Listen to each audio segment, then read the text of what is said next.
Tolong hormati dong perbedaan pendapat. Bukan Anda dari tadi. Saya ingin sampaikan satu hal. Apa yang Anda mau Saya sampaikan? bertanggungjawabkan jabatan saya, kinerja saya boleh diadu sama anggota DPR dari seluruh Sumatera Barat. Kinerja saya baik di DPR maupun membangun kampung saya di Sumatera Barat. Anda mesti gini. Ya, kan Cara tadi dibilang dungu. Saya akan berkampanye di Sumatera Barat. Silakan abang berkampanye di Sumatera. Saya bertanggung jawab sebentar, Pak. Saya terangkan cara begini. Kagak ya, lain gak usah. Belajar dong. Standar kita itu bukan anggota belajar DPR demokrasi. di Sumatera Barat. Standar kita adalah pemimpin-pemimpin republik yang datang dari Sumatera Barat. Itu standarmu. Ya. Mas Anda rendahkan standarmu sendiri? Ya, Astaga. Sebentar, Bang.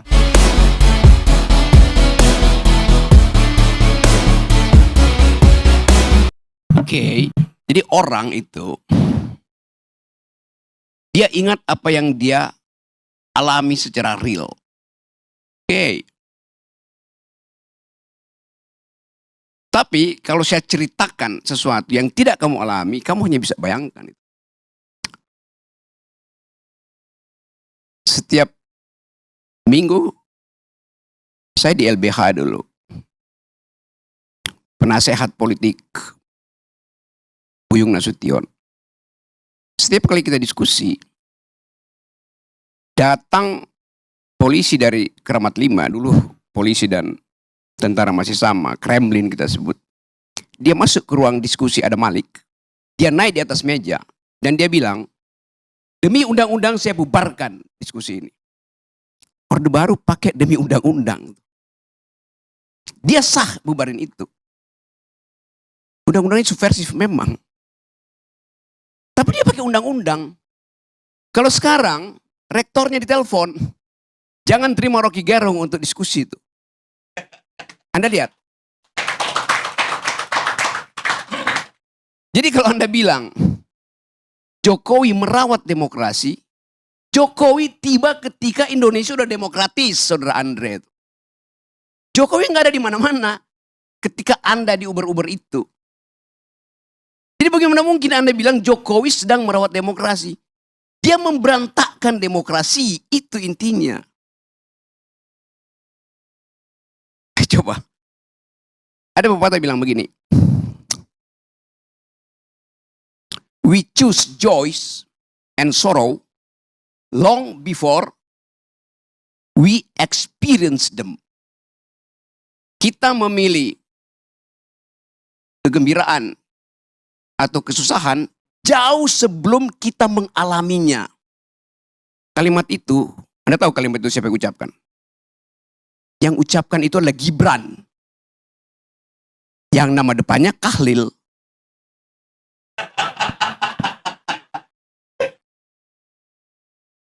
Jadi bagi Kahlil Gibran, pikiran itu udah memilih lebih dahulu sebelum dia mengalaminya. Jokowi di pikirannya sudah memilih jadi otoriter sebelum dia mengalaminya. Sebelum dia menjalankannya. Itu yang namanya authoritarian personality. Ide untuk memperpanjang masa jabatan itu adalah authoritarian personality. Ide untuk menambah masa jabatan itu adalah ide authoritarian personality. Ide untuk menjadikan Gibran calon wakil presiden itu adalah authoritarian personality. Dia udah memilih sebelum dia lakukan bahkan. Begitu cara melihat otoritarianisme, Saudara Andre. Jadi kalau Anda sebut-sebut dari awal bahwa ya ini ya Jokowi ya demokratis. Lo otaknya itu dari awal otoritarian. Itu dasarnya. Hitler menyembunyikan kebengisannya sebelum jadi pemimpin. Hitler dipilih secara demokratis. Itu pentingnya belajar sejarah, Saudara Andre itu. Pengetahuan Anda kurang sekali soal demokrasi itu. Iya, saya mau terangkan itu. Jadi hentikan segala macam cawek-cawekmu itu. Akan kelihatan Anda dungu kelihatannya tuh. Serius saya katakan itu. Ini akan pengaruhi. Kalau Anda masih begini terus, saya kampanye di wilayah Anda di Padang itu. Jangan pilih Andre. Karena dia tidak setajam pikiran Sultan Syahrir. Tidak setajam pikiran Natsir. Tidak setajam pikiran Buya Hamka. Itu masalahnya. Saya lanjut sedikit ya. Ya tapi you nggak ngerti itu isi demokrasi itu. Itu soalnya. Oke. Coba kita lanjut sedikit. Memang Indonesia nggak ada dinasti. Karena semuanya dipilih. Oh iya. Dinasti itu darahnya biru. Yang sekarang bukan dinasti. Karena darahnya kotor. Kotoran itu ada di pikiran Pak Jokowi dari awal. Semua yang kita pernah bayangkan itu akhirnya ditemukan faktual oleh majalah Tempo. Semua yang kita janjikan sebagai perubahan dibatalkan oleh gerakan mahasiswa yang dengan satu kalimat kami muak. Anda mau uji dengan apa prinsip kami muak itu? Jadi ini bagian di mana bangsa ini, kalau kita sebut apa sebetulnya yang terjadi? This is the beginning of the end. Awal dari berakhirnya. Tapi Anda katakan Jokowi masih elektabilitasnya tinggi, Jokowi masih likability-nya 80%. Ya sama kayak Lilin. Lilin itu sebelum dia mati, dia menyala terang itu. Lalu peng, mati coba. Itu poinnya tuh. Jadi saya bukan mau uji, saya mau beritahu bahwa kalau kita sembunyikan soal-soal yang tadi etik itu, kita masuk dalam tukar tambah. Machiavelli bilang begini. Kebusukan kekuasaan bukan pada penggunaan fisik kekuasaan, tapi pada pengkhianatan itu. Pada penipuan. Itu semua soft powernya Jokowi. Jokowi nggak datang seperti Soeharto bilang, I'll cover you. Gua gebuk lu. Enggak. Dengan senyap dia lakukan pengkhianatan. Pengkhianatan pada Ibu Mega. Pengkhianatan pada bangsa ini. Pengkhianatan pada emak-emak. Apa kurang kejamnya Jokowi? Dia bikin IKN. Dia jual nggak laku ke Cina. Dia jual ke Amerika nggak laku. Dia jual ke Mesir nggak laku. Dia jual ke Malaysia nggak laku, dia jual ke Singapura nggak laku.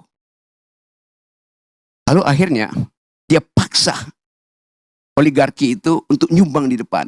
Kurang cukup. Dia suruh APBN pindahkan 20, 30, 40% ke IKN. Pada saat yang sama, seorang pria berkeluarga di Kupang, tempat Parera, 2 hari lalu, merobek perutnya karena nggak bisa beli beras. Pengisan siapa dengan Pak Harto?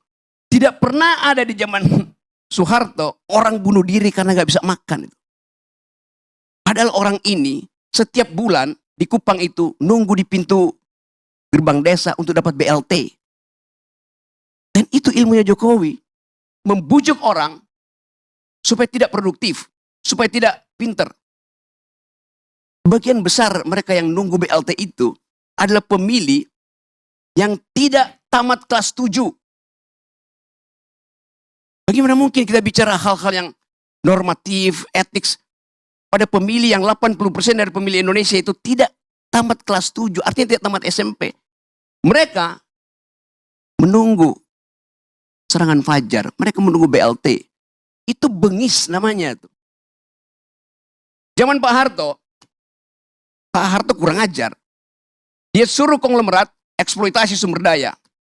Berapa persen yang balik ke negara? 35%. Zaman SBY berapa persennya balik ke negara? 27%. Zaman Jokowi berapa persennya balik ke negara? 6%. Itu bengis namanya itu. Hak saya untuk dapat keadilan. Hak mak-mak untuk dapat nutrisi. Supaya anak-anaknya punya masa depan. Tidak mengalami stunting. Dibatalkan oleh Jokowi. Melalui proyek-proyek infrastruktur yang gak ada gunanya tuh. Tadi saya baca di koran. Gue dapat nomor kartu kredit lo nih. Data pribadimu kena hack karena situs nggak aman. Makanya, Google Play scan aplikasi berbahaya dengan teknologi Google Play Protect, biar privasi dan transaksimu tetap aman.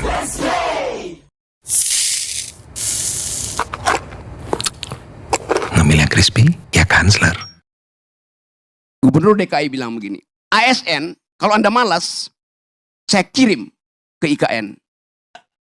Jadi IKN itu tempat pembuangan. tempat penghukuman.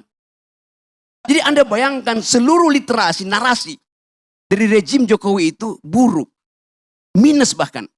Tidak mengajarkan impian, kenyataan yang dibikin oleh Jokowi. Di mana IKN itu bagus? Ada. Di mana? Di laptopnya Jokowi itu.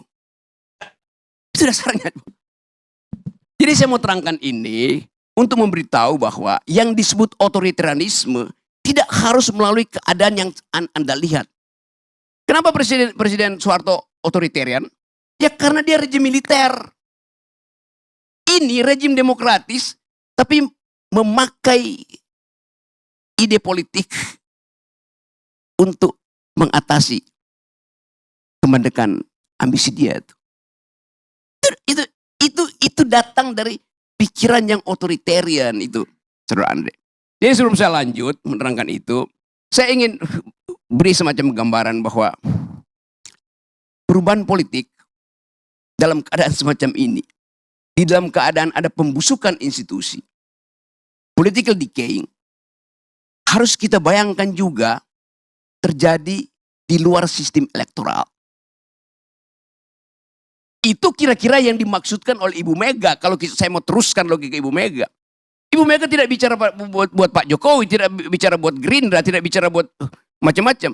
Dia bicara untuk merekatkan kembali Wong Cili. Karena cuma itu ingatan publik terhadap PDIP.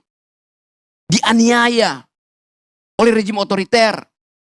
Sekarang Wong Cili nggak bisa bayangkan otoritarisme itu lagi. Karena Wong Cili nunggu BLT-nya Jokowi. Itu soalnya. Jadi Ibu Mega recovering our past history untuk menerangkan bahwa ada jenis otoritarian mirip Orde Baru yang bahkan lebih berbahaya. Karena dia menyelundup secara hegemoni, secara sublim ke dalam benak rakyat Indonesia, benak Wong Cili yang ditipu selama 9 tahun. Bukan cuma Wong Cili yang ditipu, kelas menengah juga ditipu. Dan kelas menengah akhirnya menangis di depan TV karena sadarnya telat. Saya mau terangkan ini bukan dalam upaya untuk mengadu domba Orde Baru Orde Lama, tetapi supaya kita paham bahwa kemampuan kita secara intelektual dibatalkan oleh Jokowi sehingga bahkan untuk mengerti demokrasi dari orang semacam Andre gagal dia pahami itu. Sekali lagi saya nggak ada problem dengan Anda, saya punya problem dengan cara membaca sejarah. Terima kasih. Pak Ardi, boleh saya tanggapi 30 detik aja. Baik. Saya memang, Bang Rocky, ya, tidak setajam Muhammad Nasir, Muhammad Yamin, Buya Hamka yang abang sebutkan tokoh-tokoh besar Sumatera Barat. Betul. Tapi Bang, saya pertanggungjawabkan jabatan saya sebagai anggota DPR. Gak bisa begitu. Sebentar Bang. Standar kita adalah Nasir, Hatta, Syahrir. Kalau dari bawah itu, Anda pergi dari demokrasi itu. Satu hal yang saya pertanggungjawabkan. Apa yang Anda pertanggungjawabkan? Kalau Anda udah dibilang, Abang bicara. Anda bilang Anda di bawah standar pendiri republik. Ya. Ngapain Anda ada di sini? Coba. Sebentar. Tapi satu hal yang bisa saya pertanggungjawabkan dunia akhirat, Pak. Ini bukan soal dunia Sebentar. akhirat. Ini soal ide republik, ide demokrasi. Abang maunya didengar saja. Tidak, tapi tidak Anda mau sendiri mendengar. udah mengaku Anda di bawah standar. Ngapain Anda bicara Sebentar. lagi? Saya nggak dengar orang di bawah standar. Saya ingin menyampaikan, ini hak saya bicara. Tolong hormati dong perbedaan pendapat. Bukan Anda Nah, dari tadi. Saya ingin sampaikan satu hal. Apa yang Anda mau Saya sampaikan? pertanggungjawabkan jabatan saya, kinerja saya boleh diadu sama anggota DPR dari seluruh Sumatera Barat. Kinerja saya baik di DPR maupun membangun kampung saya di Sumatera Barat. Anda Ya, mesti sebentar. gini. Ya, kan Cara tadi dibilang dungu. Saya akan berkampanye di Sumatera Barat. Silakan abang berkampanye di Sumatera. Saya bertanggung jawab sebentar, Ini Pak. saya terangkan demokrasi. cara begini. Kagak, yang lain gak usah. Belajar dong. Standar kita itu bukan anggota belajar DPR demokrasi. di Sumatera Barat. Standar kita adalah pemimpin-pemimpin republik yang datang dari Sumatera Barat. Itu standarmu. Ya. Masa Anda rendahkan standarmu sendiri? Ya. Astaga. Sebentar, Bang. Saya menghormati founding father saya. Ya, tentu. Founding fathersmu tidak mau dihormati oleh orang dungu. Ya, itu haknya abang bicara seperti itu. Tapi hak saya juga bicara. Saya bisa pertanggungjawabkan dunia akhirat kinerja saya membangun Sumatera Barat maupun kinerja saya Baik. di DPR bisa diadu oleh 13 anggota DPR RI yang lain asal Sumatera Barat. Baik. Saya siap diadu. Baik. kinerjanya. Ini artinya dia mau apple to apple. Antara apel sehat, yaitu pendiri bangsa ini, dan apel busuk yang dia pegang sekarang. Baik. Ngelantur, ngebacot. Tapi faktanya kerja-kerja saya jauh bermanfaat untuk kepentingan bangsa dan negara. Dan saya menyelamatkan ratusan triliun aset negara. Pemirsa, kita tidak bisa melupakan sejarah. Karena pemerintah yang terbaik sekalipun, kalau terlalu lama berkuasa, dia akan berubah jadi tirani. Thomas Jefferson, presiden ketiga Amerika. Kita ketemu LC yang akan datang.